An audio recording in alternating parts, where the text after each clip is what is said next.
Have you ever had a dream to take a Japanese classic car on a big long road trip?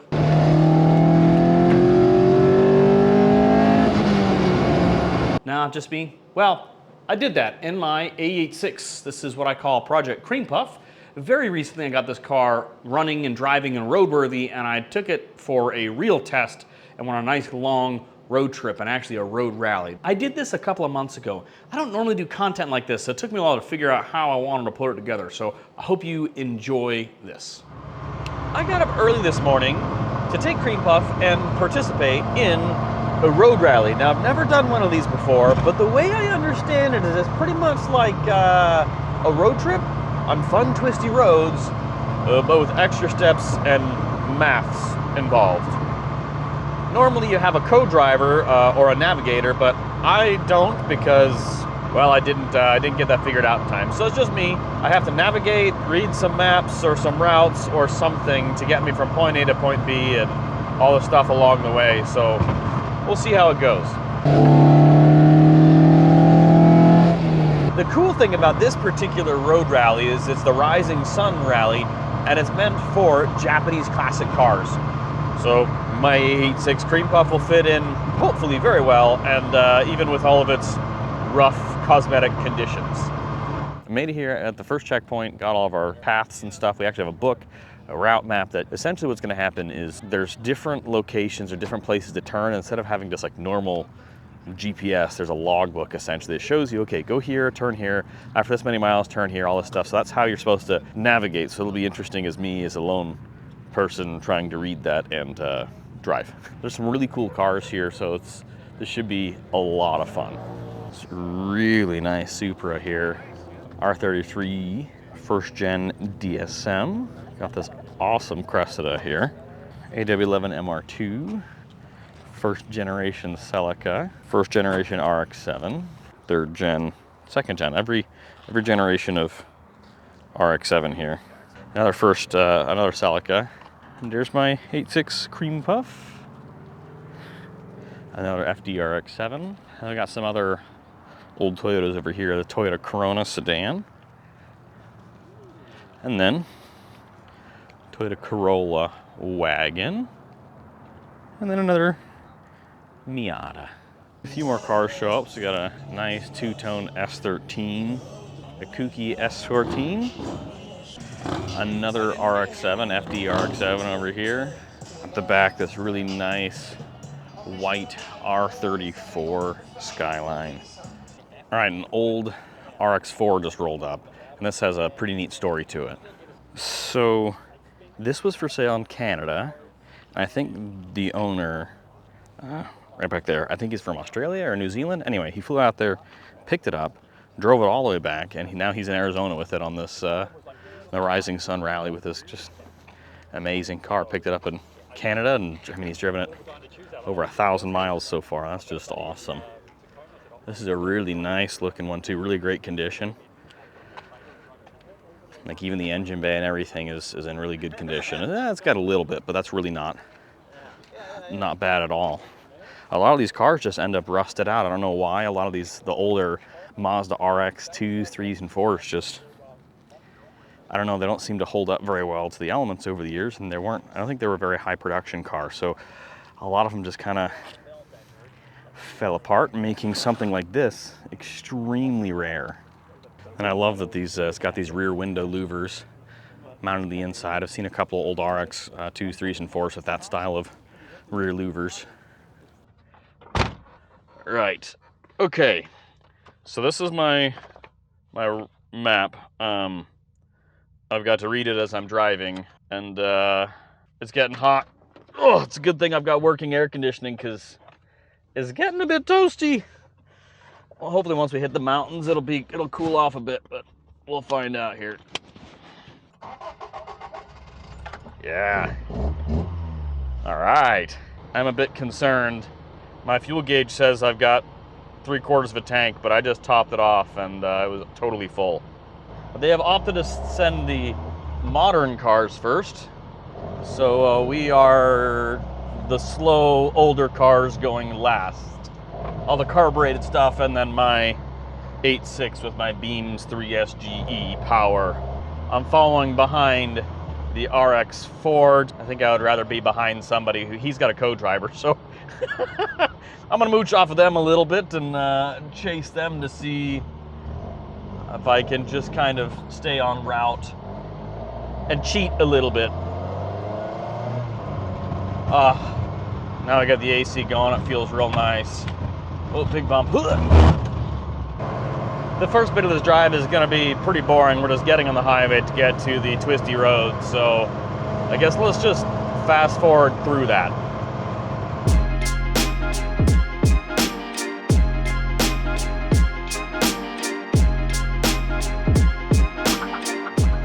We've finally gotten off of the highway and onto the back roads on 89A. This is a really fun twisty road that's kind of up near Flagstaff and Prescott, and it goes along some mountain towns and things that are kind of out in the middle of nowhere. So this is typically a really fun road, at least once we get to the fun bits. Right now I think we're still on the big straights, and now we start the climb up into the mountains.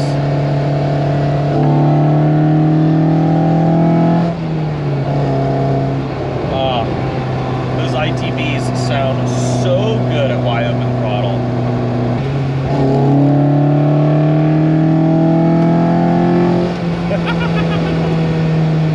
I think cars have started to get a bit spread out. I'm hanging with this Corolla wagon in front of me.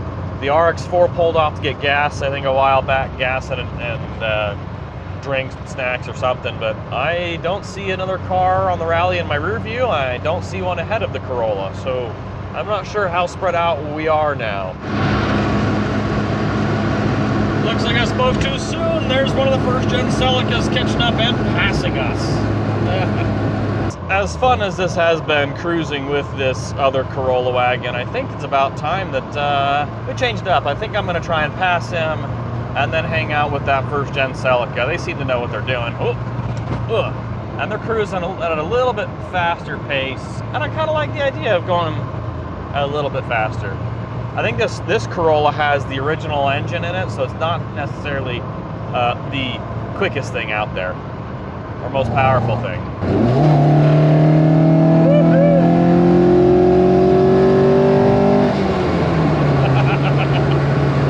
There we go, as the semi's coming the other direction.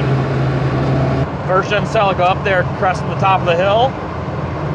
Let's see if we can catch up to him without doing anything too crazy. I think the speed limit is technically 65, so we're going a little quick. This engine just sounds so good running it wide on the throttle. Like, listen to this. Yeah! Power! As much power as you can get from a little four-cylinder. The sound of the panic-made ITBs with the Fujitsu Bow exhaust. So good. There we go, all caught up with the Celica. I love these cars. These first generation Celicas are beautiful. They used to be really cheap. You could pick these cars up for, you know, running, driving in decent condition for $1,000 to $1,500. But as the value of these old Japanese cars has gone up, they've become more restoration cars. They become project cars, like muscle cars were for, you know, the generation before me.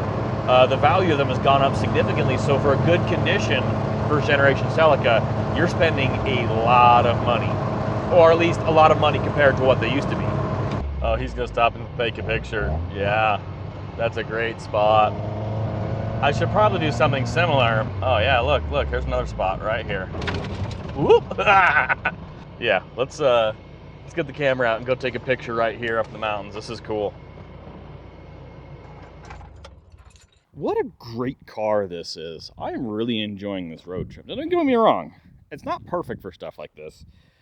You know, a more modern, more comfortable car that has, I don't know, like less creaks and rattles and more creature comforts or whatever would definitely be potentially more enjoyable. But I built this car in my garage. And to be able to get it out on a trip like this is just awesome. Absolutely awesome. And in my little pit stop to take a picture or two, I became the last one in the pack. Ah, look at that RX-4 in front of us, though. Beautiful car. Absolutely love that. Cars like these are, it's not necessarily about having the best car, the highest performing car, right? You don't buy a classic car to go fast. It's about enjoying the drive and having a piece of history that you can drive down the road. It's rolling artwork is really what it is, right? That's what these cars are. They are art. We made it into Prescott, and now we are navigating through the town to find our lunch stop.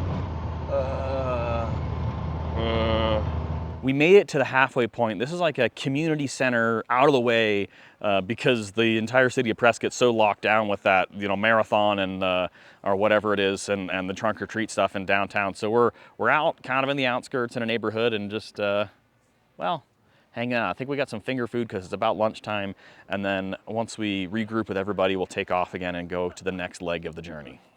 Okay. Just filled up with gas, and we're ready to go. Most people have already left, so I'm kind of running behind. Oh, come on. Start, please. Oh. I was a little worried there for a moment. The car didn't want to start. I've already rebuilt the starter too. Why would it do that? All right, let's get going here. We're back on the road and into some twisties here on a road I have never driven. Although they are kind of high speed and we're stuck behind a truck pulling a trailer. Now if I could just get a passing lane to go around this truck and trailer, that would be great.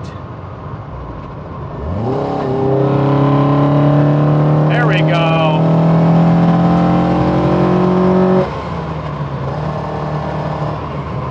Now you can kick it up a notch because they were going kind of slow.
Spirited drive.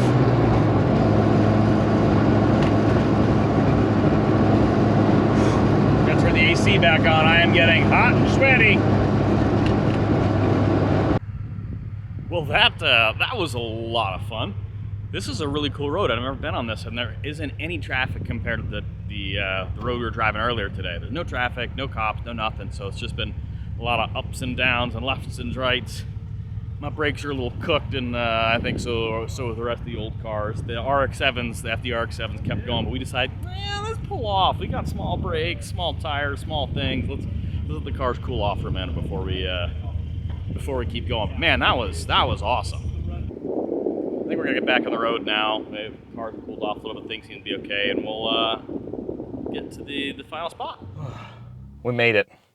We're at the final destination, the Wickenburg Country Club. We're gonna eat dinner and I think talk about how this went, but this was a lot of fun. Project Cream Puff made it, 0 problems, other than a crap load of creaks and rattles and squeaks and annoying things like that because, well, vintage car. So if you enjoyed this content, make sure to like, comment, subscribe, share. If you didn't like it, tell me what I can do better, because I've never made content about road trips before. So if there's something else you want to see, let me know. Thanks for watching, and see you next time.